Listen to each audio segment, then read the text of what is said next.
తండ్రి, ఇప్పటి వరకు మమ్మల్ని అందరినీ క్షేమముగా కాపాడి గత సోమవారం తండ్రి జరిగించిన లేఖనాల పరిశోధన బట్టి మరొకసారి మీకు కృతజ్ఞతలు చెల్లిస్తున్నాం. నిన్నటి దినం మొన్నటి దినం కడపలో జరిగినటువంటి కార్యక్రమాల విషయమై కూడా మీకు కృతజ్ఞతలు చెల్లిస్తూ ఉన్నాం. తండ్రి, మీ బిడ్డలను దీవించండి. తండ్రి, ఈరోజు ఈ క్లాస్ కూడా మీ నామానికి మహిమకరముగా మీ వాక్యములో ఉన్న అనేక సంగతులు, మీ మనసులో ఉన్న ఉద్దేశాలు మేము తెలుసుకొని మిమ్మలను సంతోషపెట్టేవారముగా, మీ కార్యక్రమాల్లో ఉండేవారముగా, మిమ్మల్ని ఆనందింపచేసేవారముగా జీవించే భాగ్యాన్ని, భక్తిని మాకు ప్రసాదించమని క్రీస్తు నామాని ప్రార్థన అడిగి వేడుకొనుచున్నాము తండ్రి, ఆమెన్. చేరి వచ్చినటువంటి దేవుని పిల్లలైన మీ అందరికీ మరొకసారి వందనాలు.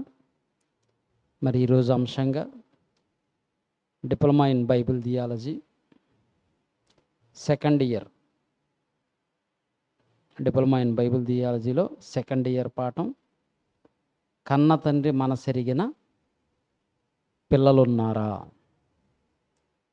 కన్న తండ్రి మనసెరిగిన పిల్లలున్నారా.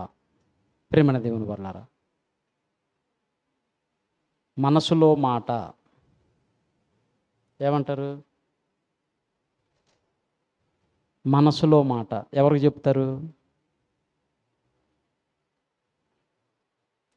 మనసులో మాట ఎవరికి చెప్తారు?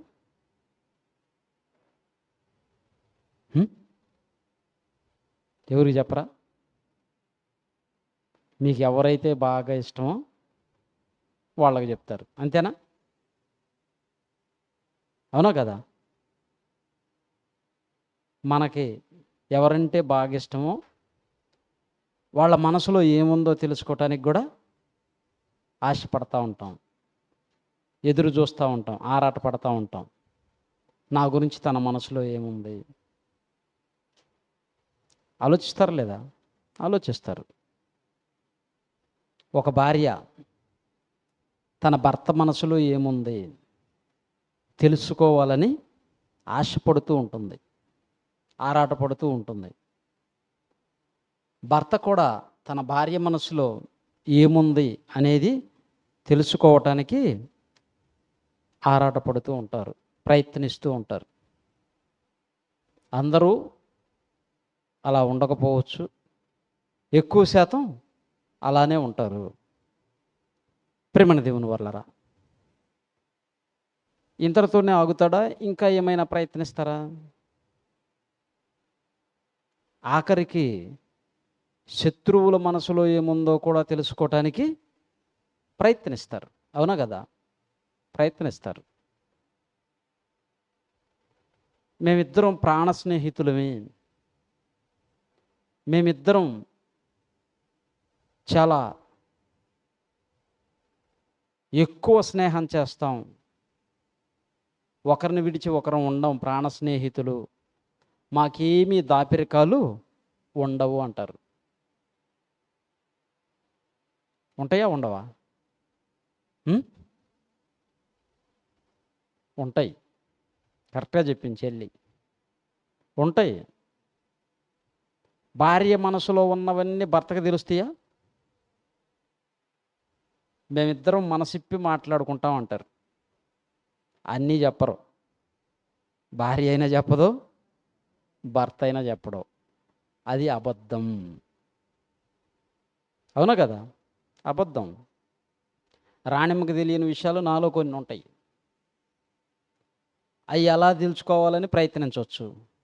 లేదా నీ భర్తకి తెలిసిన విషయాలు నీకు తెలియకపోవచ్చు. కొన్ని నీకు చెప్పకుండా ఉంటాయి. అవి చెబితే నీ మనసు కకలావికలం అయిపోతుంది. అందుకని చెప్పడం. కానీ ఎంతసేపు ఏం ప్రయత్నిస్తూ ఉంటారు? దాన్ని ఎలా బయటికి లాగాలి, దాన్ని ఎలా చెప్పించుకోవాలి. ఏమ్మా ధరణి, ఉంటుందా లేదా? ఉంటుంది.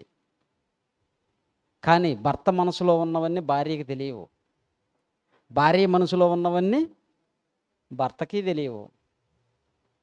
స్నేహితులు ఇద్దరు బాగా కలిసిమెలిసి ఉంటారు అని అనుకుంటే వాళ్ళిద్దరి మధ్య కూడా అన్నీ తెలియవు.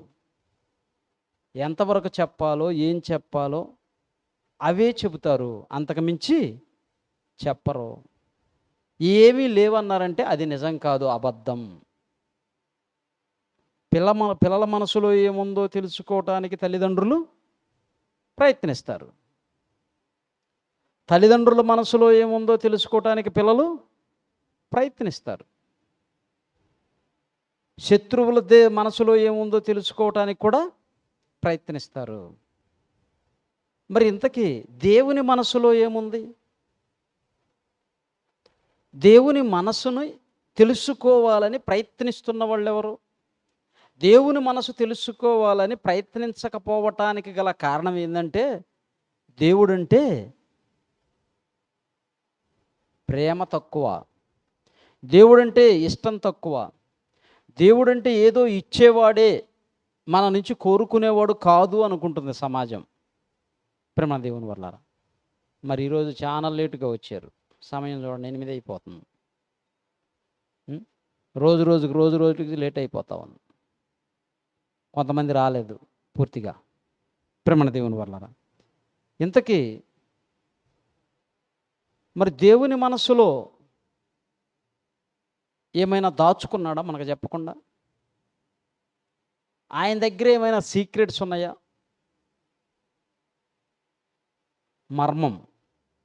మర్మాలు ఏమన్నా ఉన్నాయా? మనలో ఉంటాయి మర్మాలు. మర్మము అంటే సీక్రెటు, రహస్యం. ఎవరికి తెలియనిది రహస్యం. నలుగురికి తెలిసింది రహస్యం కాదు కదా, బట్టబయలది. దేవుని వాక్యంలో నుంచి మనం చూసినట్లయితే కొరింథీయులకు రాసిన మొదటి పత్రిక 2వ అధ్యాయం 10వ వచనం. అపోస్తలుడైన పౌలు గారు కొరింథీలో ఉన్న సంఘానికి రాసినటువంటి మొదటి పత్రిక 2వ అధ్యాయం 10వ వచనం. దేవుడు నాకు అనుగ్రహించిన కృప చొప్పున, నేను కొరింథీయులకు రాసిన మొదటి పత్రిక 2వ అధ్యాయం 10వ వచనం అమ్మ. అది మనకైతే దేవుని యొక్క ఆత్మ వలన బయలుపరిచాడు. ఆ ఆత్మ అన్నిటినీ, దేవుని మర్మములను కూడా పరిశోధించుచున్నాడు. దేవుడంట ఆయన దగ్గర ఉన్న మర్మాలను కూడా మనకు చెప్పేశాడు పరిశుద్ధాత్మ ద్వారా. ఆయన మనకు చెప్పకుండా ఏమీ దాచుకోలేదు. తన మనసులో ఉన్నవన్నీ చెప్పేశాడు, దాచుకోలేదు. దేవుని మర్మములను కూడా, ఆయన కొన్ని మర్మాలు ఉన్నాయి, వాటిని కూడా తన పిల్లలమైన మనకు దాచుకోకుండా సమస్తము విషదపరిచాడు. కింద చదివితే, ఒక మనుషుని సంగతులు అతనిలో ఉన్న మనుషాత్మకే కానీ మరి ఎవ్వనికి తెలియదు. నాలో సంగతులు నీకు తెలియదు, నీలో సంగతులు నాకు తెలీదు, మనకు తెలీదు, ఒకరికొకరికి తెలీదు. కానీ దేవుని సంగతులు మాత్రం ఆయన మొత్తము చెప్పేశాడు. ఆయన యొక్క మర్మాలు చెప్పేశాడు. ప్రేమ దేవుని వల్లరా, ఒక బిడ్డ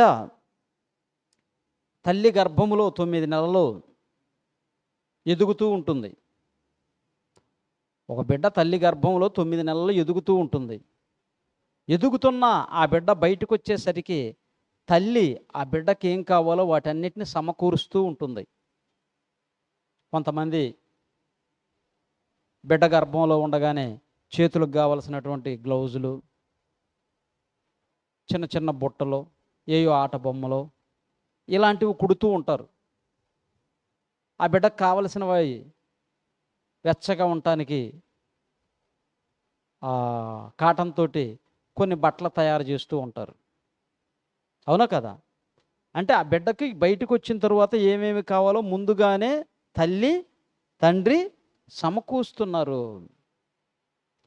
మనం కూడా ఈ భూమి మీదకి రాకముందు మనకేం కావాలో అన్నిటినీ దేవుడు సిద్ధపరిచాడు. అవ్వ ఆదాములను ముందు కలిగించాడా, లేకుంటే వాళ్ళకు అవసరమైన ప్రకృతిలో ఉన్న వాటిని అన్నిటిని, మనకు అవసరమైన ప్రకృతిలో ఉన్న వాటిని అన్నిటిని కలిగించాడా? మనకు అవసరమైన ఉన్న వాటిని అన్నిటిని కలిగించి ఆ తరువాత ఆదాము అవ్వలను సృష్టించాడు. ఆదాము అవ్వలను సృష్టించాడు.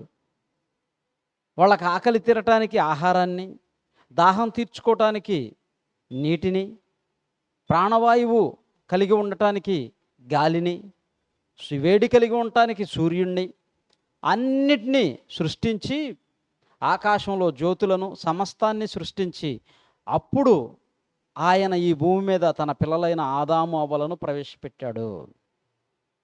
తన పిల్లలకు ఏమేమి అవసరమో తన మనసులో ఆలోచించాడు. కావలసిన వాటిని అన్నిటినీ సిద్ధపరిచాడు. ప్రేమణ దేవుని వల్లరా ఆలోచించండి. అంటే ఒక కన్న తండ్రిగా ఆయన పిల్లల పట్ల, మన పట్ల, ఆయన పిల్లలంటే మనమే, మన పట్ల ఒక కన్న తండ్రిగా ఆయన బాధ్యత ఏంటో ఆయన నెరవేర్చాడు. మనం కూడా మన పిల్లలకి ఏమేం కావాలో కోరుకుంటాం లేదా? ఏర్పరచాలని చూస్తాం లేదా? మంచి ఇల్లు కట్టాలని చూస్తాం, మంచిగా చదివించాలని చూస్తాం, మంచి ఉద్యోగం రావాలని చూస్తాం. వాళ్ళ కోసం అహర్నిశలు కష్టపడుతూ ఉంటాం, శ్రమ పడుతూ ఉంటాం, ఆలోచిస్తూ ఉంటాం మనసులో. దేవుడు కూడా మన కోసం దీనిని అంతటినీ చేశాడు ఆయన తన మనసులో ఆలోచించి. రోమపత్రిక 11వ అధ్యాయం 34వ వచనం చూడండి. రోమపత్రిక 11వ అధ్యాయం 34వ వచనం. ప్రభువు మనస్సును ఎరిగిన వాడెవడు? ఆయనకు ఆలోచన చెప్పిన వాడెవడు? చూడండి, ప్రభువు మనసు ఎరగాలి, ప్రభువు మనసులో ఏముందో, దేవుని మనసులో ఏముందో తెలుసుకోవాలని ప్రయత్నించిన వారు ఎవరున్నారు? లేరు. ఎంతసేపు ఉన్నా నాకు అది కావాలి ప్రభువా, ఇది కావాలి ప్రభువా, అదివు ప్రభువా, ఇదివు ప్రభువా, నాకు అవి లేవు ప్రభువా, ఈ లేవు ప్రభువా. ఎంతసేపు ఆయన దగ్గర నుంచి తీసుకోవాలనే చూస్తున్నారు. కానీ ఆయనకి ఏం కావాలో, ఆయన మనసులో ఏముందో, ఆయన మనసెరిగిన పిల్లలు ఎవరైనా ఉన్నారా ఇన్ని కోట్ల మంది ప్రజల్లో అంటే లేరు. ఆనాడు ఆదాము అవ్వలతో ఉండాలని దేవుని పిల్లలతో ఉండాలని కోరుకున్నాడు, కలిగించాడు. వాళ్ళు ఎప్పుడైతే దేవుని ఆజ్ఞను అతిక్రమించారో శిక్షించాడు, పంపించాడు. అలాగని దిగంబరులుగా పంపించలేదు, ఏమీ లేనివారుగా చేసి పంపించలేదు. తప్పు చేసినా క్షమించి, అయ్యో వీళ్ళు ఎంత అమాయకంగా ఉన్నారని చెప్పి ఆఖరికి దిగంబరులుగా ఉన్నారని వారికి చర్మపు చొక్కాయలను చేయించి తొడిగించి మరీ పంపించాడు. మన పిల్లలు ఉన్నారు, ఏదన్నా తప్పు చేశారనుకోండి శిక్షిస్తాం, గద్దిస్తాం, అవునా కదా? గద్దిస్తాం, శిక్షిస్తాం, ఇక దారిలో పెట్టడానికి ప్రయత్నిస్తాం, దారిలో పెట్టడానికి ఎన్నో ప్రయత్నాలు చేస్తాం. అలాగని తప్పు చేసాడని బయటికి పంపించేస్తారా? కోపం మీద ఏదో రెండు మాటలు అంటారు, కానీ మరలా తీసుకొని సరి చేసుకుంటారు. దేవుడు కూడా బయటికి పంపిస్తున్నాడే కానీ, శిక్షిస్తున్నాడే కానీ విడిచిపెట్టలేదు. విడిచిపెడితే వాళ్ళు ఎలా బ్రతకాలో వాళ్ళకి తెలియదు. విడిచిపెట్టలేదు. వాళ్ళ దాంపత్యంలో పిల్లలు రావాలంటే వాళ్ళిద్దరూ ఉంటే సరిపోద్దా? దేవుడి సహాయం అవసరం లేదా? ఖచ్చితంగా దేవుని సహాయం ఉండాలి. దేవుడే కదా గర్భంలో బిడ్డను రూపకల్పన చేసేది, సృష్టించేది, నిర్మించేది. ఆదామవ్వలు దేవుని మాట వినలేదని వదిలేసి ఊరుకోలేదు దేవుడు. ఒకటే గుర్తుపెట్టుకోండి, దేవుడు ఏదైనా ఇస్తాడు, ఆశీర్వాదం ఇస్తాడు. ఇచ్చిన దాన్ని తిరిగి తీసుకోడు. ఇచ్చిన దాన్ని వీళ్ళు క్రమం తప్పితే శిక్షిస్తాడు. అర్థమైందా? దేవుడు ఒకటి ఇస్తాడు, దాన్ని తిరిగి మరలా తీసుకుంటాను అండవు. పాపాలు క్షమిస్తా అన్నాడు, మరలా తిరిగి నేను వాటిని జ్ఞాపకం చేసుకుంటా అన్నాడా? లేదు. క్రీస్తులోనికి వచ్చి బాప్తిజం తీసుకున్నంత వరకు మనం చేసిన పాపాలన్నింటినీ కడిగి వేస్తాను, ఇక ఎన్నటికీ వాటిని నేను జ్ఞాపకంలోనికి తీసుకురాను. ఇక నుంచి చేసినవి లిస్ట్ వస్తుంది, అక్కడి నుంచి చేసినది లిస్ట్ వస్తుంది, అంతకు ముందుది రాదు అన్నాడు. రాదు అన్నాడు. ఆశీర్వాదం కూడా దేవుడు ఇస్తాడు, వాగ్దానం ఇస్తాడు, దాన్ని నెరవేరుస్తాడు. అక్కడ నువ్వు తప్పు చేస్తే ఆ తప్పుకు తగిన శిక్ష వేస్తాడు. ఆదాము అవ్వలకు ప్రారంభంలోనే ఆశీర్వాదం ఇచ్చాడు, మీరు ఫలించి భూమిని నిండించి అభివృద్ధి పొందండి అని. ఆ ఆశీర్వాదాన్ని వెనక్కి తీసుకోలేదు, వాళ్ళకు మరలా పిల్లల్ని ఇచ్చాడు, అనేక మంది కుమార్తెలను ఇచ్చాడు, అనేక మంది కుమారులను ఇచ్చాడు. చాలామందికి 5-10 సంవత్సరాలు చర్చికి వెళ్ళినా తెలియని సంగతి ఏంటంటే ఆదామవ్వలకు ఇద్దరే పిల్లలు, ఒకళ్ళు కయ్యను, ఒకళ్ళు ఏబేలు. కయ్యను ఏబేలు వీళ్ళిద్దరిలో ఒక ఆయన చనిపోయాడు నీతిమంతుడు, ఒక్కడే ఉన్నాడు కయ్యను. మరి ఆయనకి భార్య ఎక్కడిది తెలీదు, చెప్పలేరు. 10 సంవత్సరాల నుంచి చర్చికి పోతున్నా, 15-20 సంవత్సరాల నుంచి చర్చికి పోతున్నా, బైబిల్లో ఎక్కడ ఏ పుస్తకం ఉందో తెలియని అమాయక స్థితిలో చాలామంది క్రైస్తవులు ఉన్నారు. ఇక్కడ అంటున్నాడు, దేవుని మనసును ఎరిగి ఆయనకు ఆలోచన చెప్పిన వాడెవరు? ఆలోచించు. చెప్పలేదా? చెప్పిన వారు ఉన్నారా లేరా? దేవుని మనసు ఎరిగి ఆయనకు ఆలోచన చెప్పిన వారు లేరా? ఉన్నారు. ఒక అబ్రహాం ఉన్నాడు. ఏం చెప్పాడు? ప్రభువా, ఈ పట్టణంలో 50 మంది ఉంటే కాపాడవా అంటే చెప్తున్నాడా లేదా? చెబుతున్నాడు. 20 మంది ఉంటే కాపాడవా, 10 మంది ఉంటే కాపాడవా అడుగుతున్నాడు. మరి మోషే చెప్పాడా లేదా? చెప్పాడు. మోషే, నువ్వు సైలెంట్గా పక్కకు తప్పుకో, ఇశ్రాయేలీయుల మొత్తాన్ని నేను చంపేస్తానన్నాడు. ఇదిగో ఈ అరణ్యంలో ఉన్న ఈ జనమందరినీ నేను ఒక్క దెబ్బకే చంపేస్తాను, నీలో నుంచి గొప్ప జనాన్ని తీసుకొని వస్తాను, నువ్వు సైడ్ అయిపో అన్నాడు. నువ్వు పక్క వచ్చేసే, వీళ్ళు ఇలా మాటనరు అన్నాడు. అప్పుడు మోషే దేవునికి చెప్తున్నాడు, అయ్యా నీ కోపం తగ్గించుకో, మరొక్కసారి నా మాట ఆలకించు, నా మనవి ఆలకించు. ఏంటి ఆయనంటే, ఇదిగో భవిష్యత్తు తరాలలో, రాబోయే తరాలలో నీ గురించి ఒక చెడ్డ పేరు వస్తుంది, నీ నామానికి ఒక చెడు నామం, చెడు ఘనత వస్తుంది, చెడు వస్తుంది. ఏంటంటే ఇదిగో వాళ్ళ దేవుడంట, ఇశ్రాయేలీయుల దేవుడంట ఐగుప్తులో క్షేమంగా ఉన్న ప్రజలను తీసుకుని వచ్చి అరణ్యంలో చంపేశాడు కోపంతో. అక్కడున్న క్షేమంగా ఉండేవాళ్ళు, అక్కడి నుంచి క్షేమంగా పాలు తేనెలు ప్రవహించు దేశానికి నడిపిస్తానని చెప్పి తీసుకుని వచ్చి ఈ అరణ్యంలో చంపేస్తే భవిష్యత్తు తరాల వాళ్ళు నీ గురించి ఏం చెప్పుకుంటారో తెలుసా? ఆయన ఒక దేవుడేనా? అంతమంది జనాన్ని ఆడికి తీసుకొచ్చి నిర్దాక్షిణంగా చంపేశాడు ఒక తప్పు చేసినందుకు. కనుక నీకు అలాంటి చెడ్డ పేరు వద్దు, దయచేసి నీ కోపాన్ని తగ్గించుకొని వీళ్ళని క్షమించి పాలు తేనెలు ప్రవహించు దేశానికి నడిపించు, పాలు తేనెలు ప్రవహించు దేశానికి నడిపించు.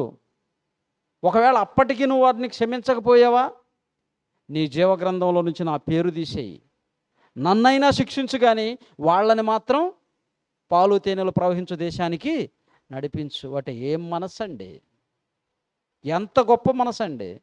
మోషేని దేవుడు ఎన్నుకున్నాడు నాయకుడుగా అంటే ఇలాంటి లక్షణాలు ఉంటాయి కదా.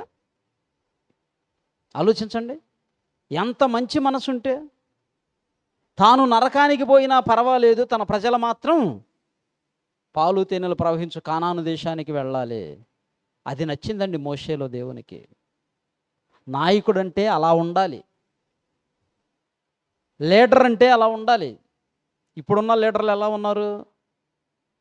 ప్రజలను మోసగించేవాళ్ళు, ప్రజల దగ్గర దోచుకునేవాళ్ళు, ప్రజల నుంచి ఏదేదో ఆశించేవాళ్ళు. అలా లేడు మోషే. దేవునికి ఆలోచన చెప్పి దేవుని కోపాన్ని తగ్గించి దేవుని మనసులో ఉన్నదాన్ని మార్చేసాడా లేదా? మార్చేశాడు. మార్చేసి ఇశ్రాయేలీయులను ఐగుప్తు దేశానికి నడిపించాడు, పాలు తేనెలు ప్రవహించే దేశానికి నడిపించాడు. ప్రేమన దేవుని వర్లరా, దేవుని కోరిక ఏంటి? తన పిల్లల దగ్గర ఉండాలి, పిల్లలతో ఉండాలి. చూడండి, అపోస్తుల కార్యములు 17వ అధ్యాయం 27వ వచనం. అపోస్తుల కార్యములు 17వ అధ్యాయం 27వ వచనం. మరియు యావత్ భూమి మీద కాపురముండుటకు ఆయన ఒకని నుండి ప్రతి జాతి మనుషులను సృష్టించి, వారు ఒకవేళ దేవుణ్ణి తడవులాడి కనుగొందురు ఏమోయని తనను వెతుకు నిమిత్తము నిర్ణయ కాలములను తమ నివాస స్థలము యొక్క పొలిమేరలను ఏర్పరచెను. ఆయన మనలో ఎవనికిని దూరముగా ఉండువాడు కాడు. ఆయన కోరిక ఏందంట? ఆయన మనసు ఏందంట? తన పిల్లలైన మనతో ఉండాలన్నది దేవుని కోరిక, దేవుని మనసులో ఉద్దేశం. కానీ దేవుణ్ణి రాణిస్తున్నారా? రానివ్వట్లేదు. దేవా, ఇదిగో చర్చి పేరిట, ఒక దేవాలయం పేరిట నీకు 4 గోళ్ళ కడతాం, అందులో నువ్వు ఉండు, మాలోనికి మాత్రం నువ్వు వద్దు, మాలోనికి వద్దు. ఎవరైనా తల్లిదండ్రులు పిల్లలతో ఉండాలని కోరుకుంటారు, తప్పది? తప్పు కాదు. పిల్లలు తల్లిదండ్రులతో ఉండాలని కోరుకుంటారు, అది తప్పు కాదు. దేవుడు కూడా తన పిల్లలమైన మనతో ఉండాలని కోరుకుంటున్నాడు. ఆయన చిన్నవాడా? అదే అపోస్తుల కార్యములు 7వ అధ్యాయం 50వ వచనం. అపోస్తుల కార్యములు 7వ అధ్యాయం 50వ వచనం. అయినను ఆకాశము నా సింహాసనము, భూమి నా పాదపీఠము. మీరు నా కొరకు ఏలాంటి మందిరము కట్టెదరు? నా విశ్రాంతి స్థలమేది? ఇవన్నీ నా హస్తకృతములే. మనుషులు కట్టిన మందిరాలలో దేవుడు నివసింపడు. ఎందుకు? అవి మనుషుల చేత కట్టబడినవి, మనుషుల చేతులతో చేయబడినవి. ఇటుకలు కానీ, సిమెంట్ కానీ, కడ్డీలు కానీ, ఇవన్నీ కూడా ఒక నిర్మాణం ఏర్పరచుకున్నాం. ఇదేంటంటే మనం అందరం కూడుకునేదానికి ఏర్పరచుకున్నటువంటి ఒక ప్రార్థనా మందిరం, ప్రార్థనా స్థలం, అంతవరకే. ఇది దేవుడు కాదు. దేవుడు ఇందులో ఉండడు. దేవుడు ఎక్కడుంటాడు అని మనం బైబిల్లోనికి వెళ్ళి వాక్యంలో మనం చూస్తే, కొరింథీయులకు రాసినటువంటి మొదటి పత్రిక 6వ అధ్యాయం, 2వ పత్రిక చూడండి, 2వ పత్రిక 6వ అధ్యాయం 18వ వచనం. కొరింథీయులకు రాసినటువంటి 2వ పత్రిక 6వ అధ్యాయం 18వ వచనం. దేవుని ఆలయమునకు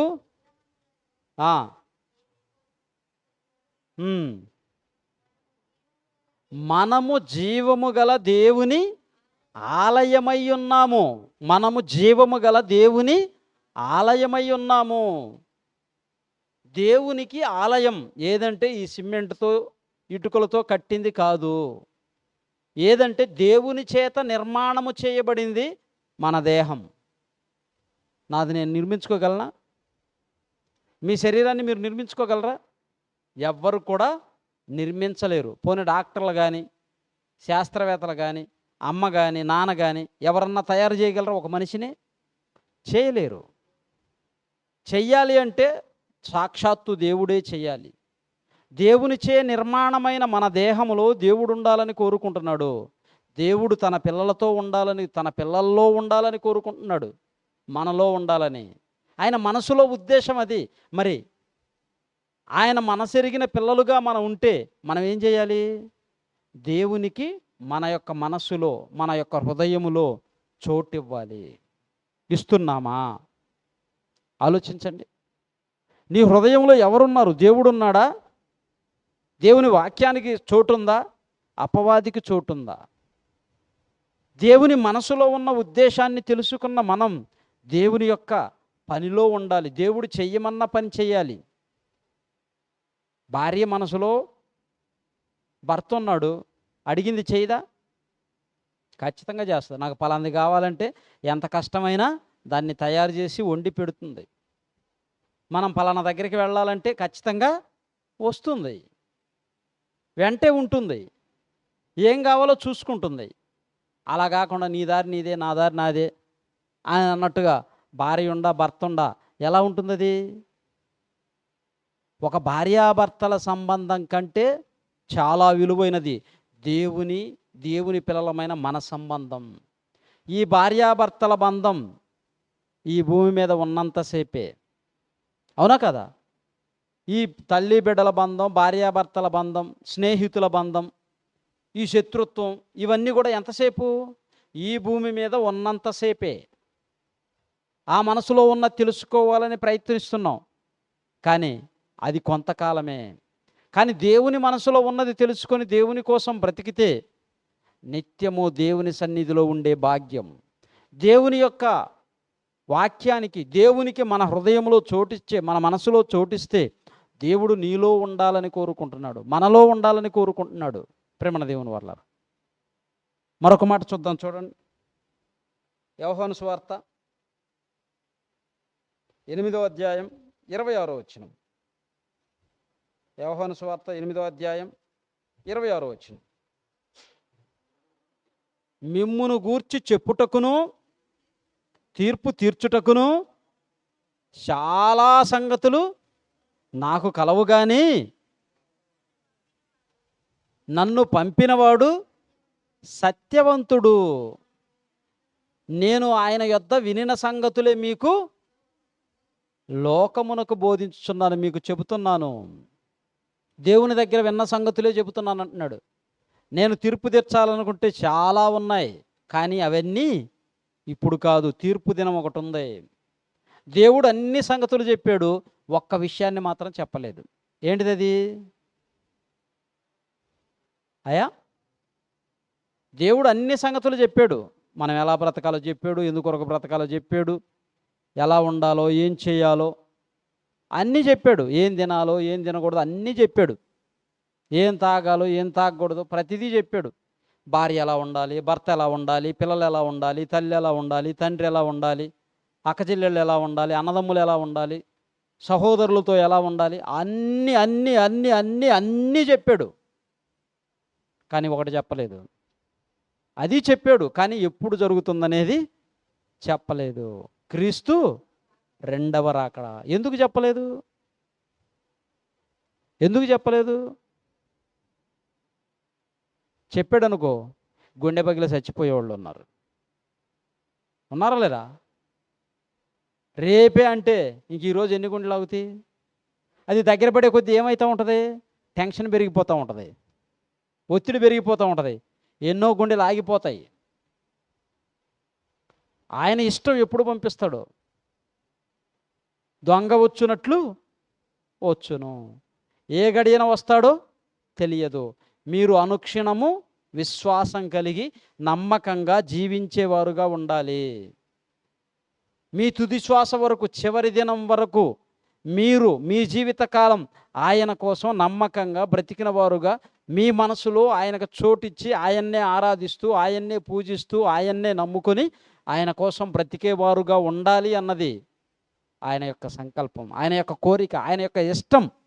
దాన్ని దేవుడు కోరుకుంటుంది. ప్రేమణ దేవుని వల్ల దానికి మనం చోటివ్వక మన ఇష్టం కోసం బ్రతుకుతున్నాం, మన ఇష్టం కోసం బ్రతుకుతున్నాం.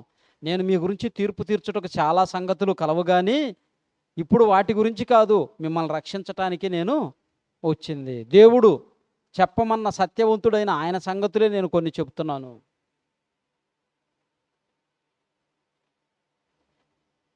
నా వెనక మరొక ఆయన వస్తాడు, ఆయన వచ్చినప్పుడు మీకు అర్థమవుతాయి. అదే యోహాను సువార్త.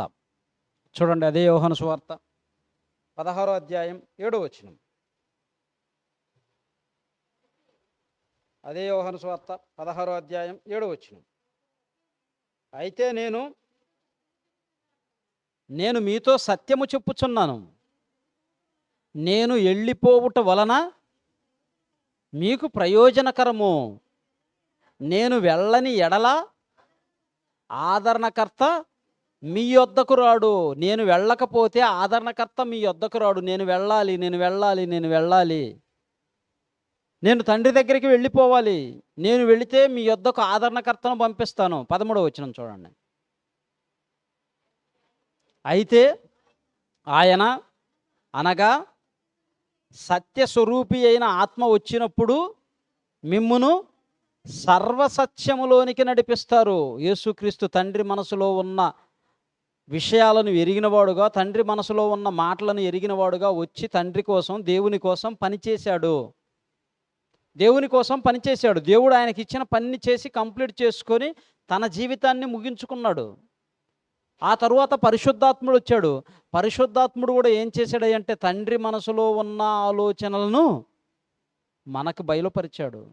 అనేక మంది అపోస్తలుల ద్వారా రాయించాడు, భద్రపరిచాడు, మన చేతిలోనికి వచ్చేటట్లు చేశాడు. దేవుని మనసులో ఉన్న ఉద్దేశాన్ని ఎరిగిన వారుగా ఒక మోషే గారు ఉన్నాడు, ఒక అబ్రహాము గారు ఉన్నారు, ఒక యేసుక్రీస్తు వారు ఉన్నాడు, ఒక పరిశుద్ధాత్ముడు ఉన్నాడు, ఇంకా ఎంతోమంది మిగిలిన భక్తులు ఉన్నారు, అపోస్తలులు ఉన్నారు.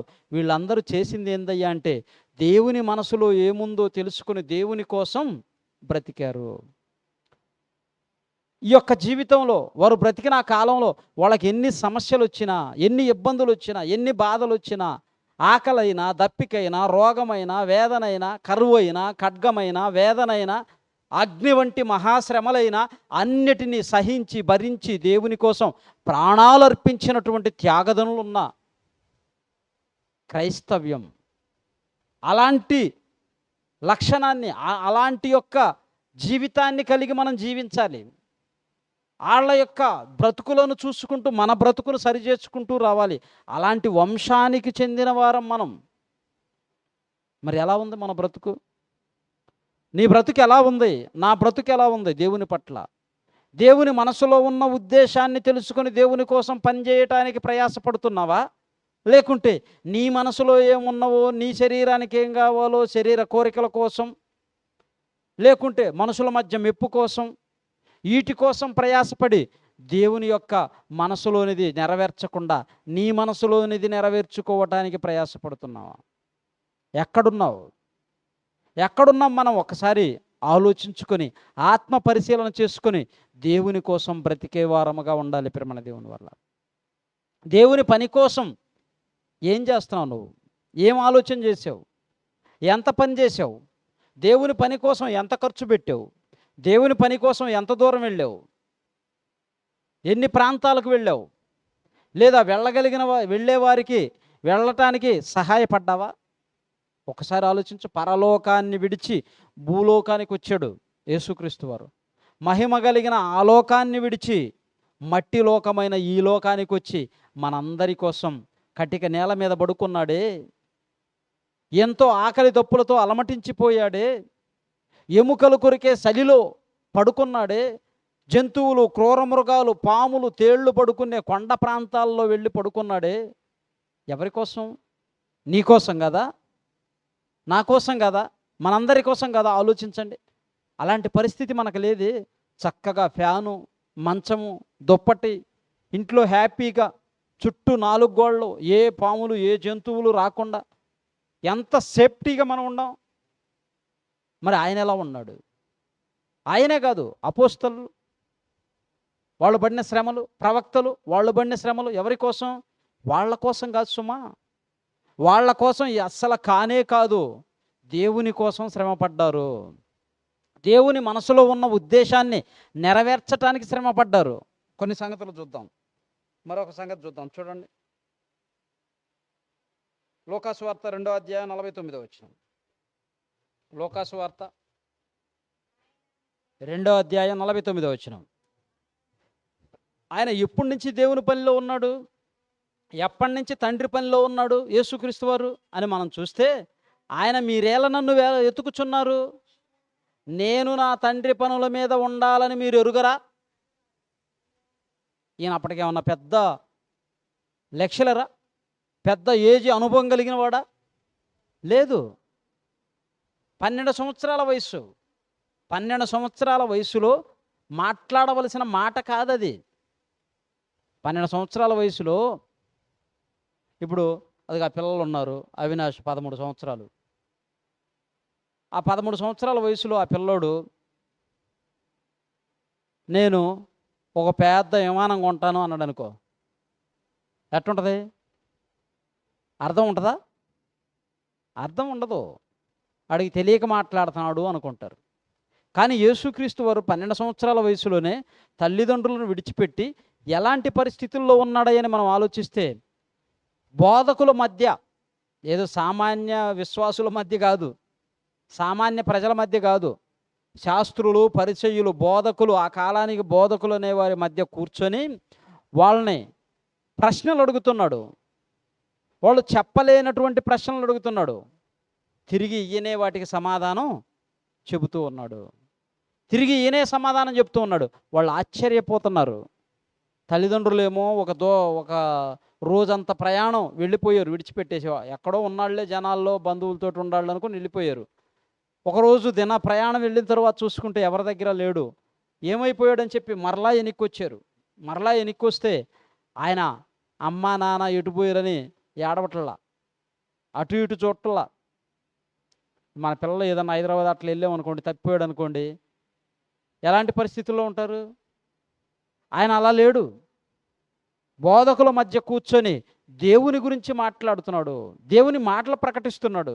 వీళ్ళు వచ్చి అడుగుతున్నారు, ఏంటి కుమారుడా నువ్వు ఎంత పని చేసావు, నీకోసం మరలా మేము ఎతుక్కుంటూ వచ్చాము ఆయన అంటే, అప్పుడు అంటున్నాడు, నేను నా తండ్రి పనుల మీద ఉండాలని మీరు ఎరుగరా, మీకు తెలియదా? ఆలోచించండి. అంటే 12 సంవత్సరాల వయసులోనే యేసుక్రీస్తుకు తెలిసింది. 20, 30, 40, 50 సంవత్సరాల వయసు వచ్చిన మనకి అర్థం కాలేదు దేవుని మనస్సు. అర్థం కాలేదు. అర్థమయ్యింది గనకనే ఆయన దేవుని పనిలో ఉన్నాడు. ఏబుని అడుగుతున్నాడు, ఏబు నీకేం తెలుసయ్యా? ఎంతవరకు తెలుసు? నువ్వు ఈ భూమి మీద పుట్టిన కాడి నుంచి, నీకు ఊహ వచ్చిన కాడి నుంచే తెలుసు. కానీ నీ విషయం నాకు ఎప్పటి నుంచి తెలుసా? నీ విషయం నాకు ఎప్పటి నుంచి తెలుసా? చూడండి, యోబు గ్రంథం 38వ అధ్యాయం 4వ వచనం.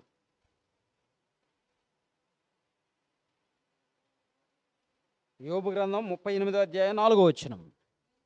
నేను భూమికి పునాదులు వేసినప్పుడు నీవెక్కడ ఉంటివి? నీకు వివేకము కలిగి ఉన్న ఎడల చెప్పుము. ఆయన గమ్మెందుకు దానికి వేస్తున్నావు? గమ్ము దానికే. ప్రేమణ దేవుని వల్లరా, నీకు వివేకం కలిగి ఉంటే చెప్పు. నేను భూమికి పునాదులు వేసినప్పుడు ఎక్కడున్నావు నువ్వు? నీకు తెలియదు. అదే అధ్యాయంలో 21వ వచనం చూడండి. ఇదంతయు నీకు తెలిసి ఉన్నది కదా, నీవు బహు వృద్ధుడవు, నీవు అప్పటికే పుట్టి ఉన్నావు. భూమికి పునాదులు వేసేటప్పటికే నువ్వు ఉన్నావు యోబు అంటున్నాడు. ఎక్కడున్నావు అంటే పరలోకంలో ఉన్నావు. పరలోకంలో ఎక్కడున్నావు? నాలో ఉన్నావు. నా కుమారుడు ఉన్నాడు. ఈ భూమి మీదకి రాకముందు వాళ్ళు ఎక్కడున్నారు? తల్లి గర్భంలోనికి రాకముందు ఎక్కడున్నారు? నాలో ఉన్నారు. ఈ భూమి మీదకి రాకముందు తల్లిలో ఉన్నారు. తల్లిలోనికి రాకముందు నాలో ఉన్నారు. నాలో నుంచి నా భార్యలోకి వచ్చారు. నా భార్యలో నుంచి ఈ భూమి మీదకి వచ్చారు. మనం ఈ భూమి మీదకి రాకముందు ఎక్కడున్నామంటే దేవునిలో ఉన్నాం. తండ్రి గర్భాల్లో నుంచి వెనక్కి వెళితే ఆదాములోనికి వెళ్ళాము. ఆదాము ఎక్కడి నుంచి వచ్చాడంటే దేవునిలో నుంచి వచ్చాడు. మనం అందరం దేవునిలో నుంచి వచ్చిన దేవుని పిల్లలం. కోడి తన పిల్లలు ఎలా ప్రవర్తిస్తాయి? కోడిలాగే ప్రవర్తిస్తాయి. పసితనంలో తల్లిని కాచుకొని ఉంటాయి. రెక్కలు వచ్చిన తరువాత, ఎదిగిన తరువాత ఎలా బ్రతుకుతాయి? కోడిలాగానే బ్రతుకుతాయి. కుక్కలాగా బ్రతకో. కుక్క పిల్లలు కుక్కలాగే బ్రతుకుతాయి. పిల్లి పిల్లలు పిల్లిలాగే బ్రతుకుతాయి. పిల్లి పిల్లలు పిల్లిలాగే అరుస్తాయి, పిల్లిలాగే తింటాయి, పిల్లిలాగే బ్రతుకుతాయి. ఏ జాతికి ఆ జాతి దాని యొక్క జీవితం ప్రకారమే, తల్లిదండ్రుల ప్రకారమే ఉంటుంది. కానీ మనిషి దేవుని పిల్లలు మరి దేవునిలాగా ఉన్నారా? దేవుని మనసులో ఉన్న ఉద్దేశాన్ని నెరవేర్చేవారిగా ఉన్నారంటే లేరు. దయ్యపు ఆలోచనలోనికి వెళ్ళిపోయారు. ప్రేమణ దేవుని వల్లరా, ఆలోచించండి. అందుకే మరొక మాటను మనం చూస్తే 90వ కీర్తన గ్రంథం 90వ అధ్యాయం 1వ వచనం. ప్రభువా, తరతరముల నుండి మాకు నివాస స్థలము నీవే. ఏమంటున్నాడు? ప్రభువా, మాకు తరతరముల నుండి నివాస స్థలము నీవే.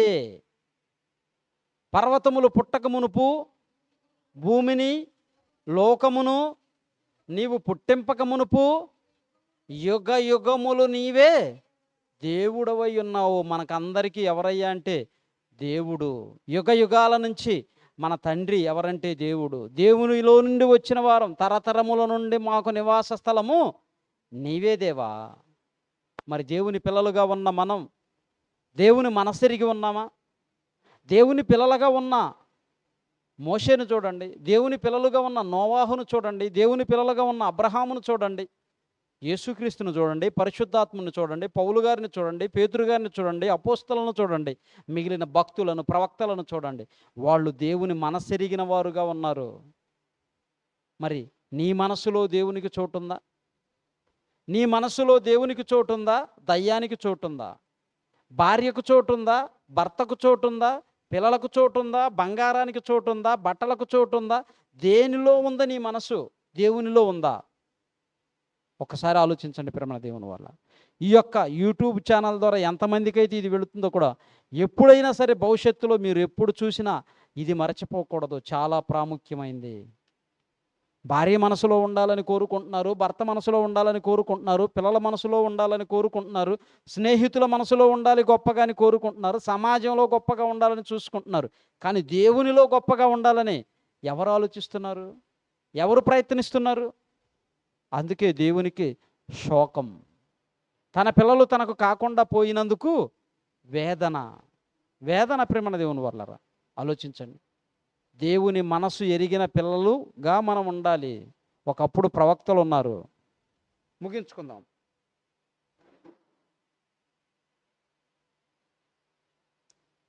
లోకాసు వార్త 15వ అధ్యాయం 10వ వచనం చూడండి.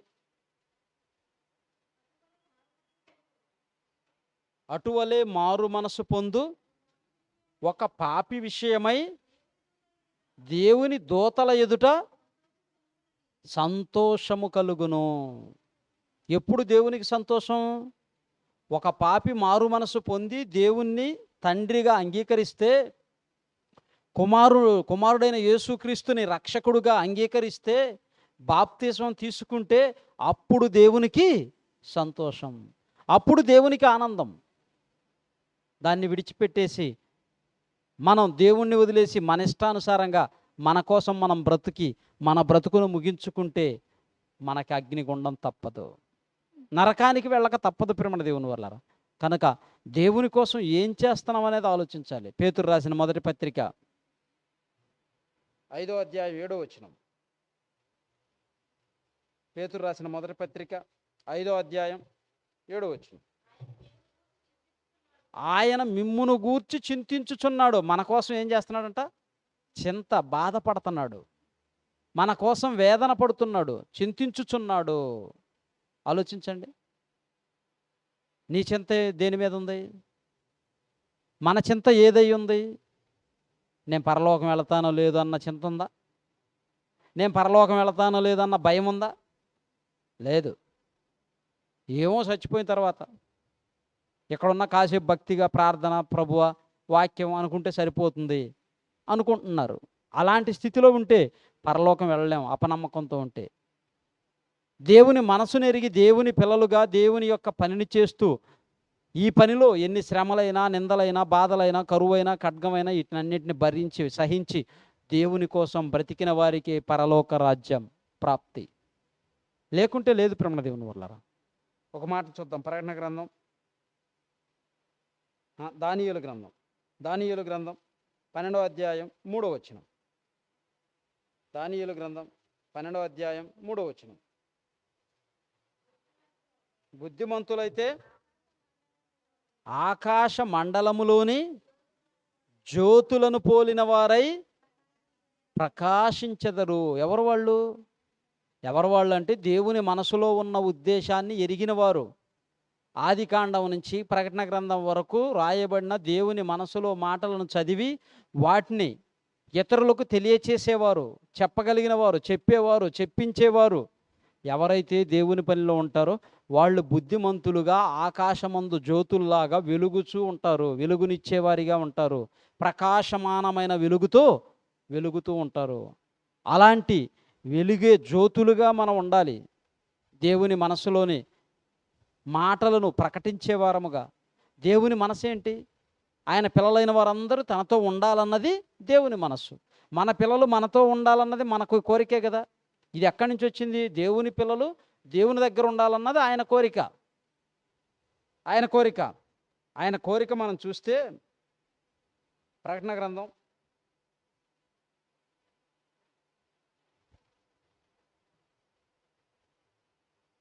21వ అధ్యాయం 3వ వచనం.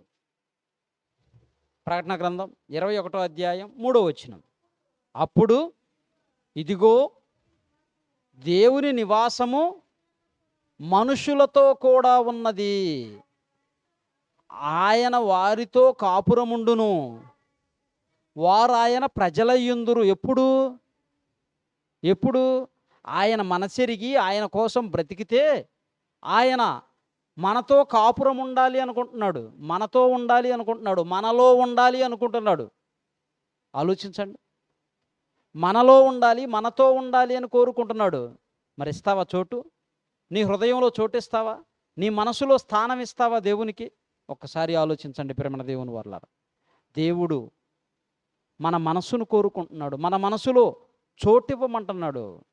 ఎవరెవరికో ఇవ్వకో, మొదటి స్థానం దేవునికి ఇవ్వు. ఆ తరువాతే ఏదైనా, భార్య అయినా, భర్త అయినా, పిల్లలైనా, డబ్బు అయినా, ఇల్లు అయినా, పొలమైనా, ఆస్తి అయినా, అంతస్తు అయినా, అందమైన ఏదైనా సరే దేవుని తరువాతే. ఆరోగ్యమైనా సరే దేవుని తరువాతే.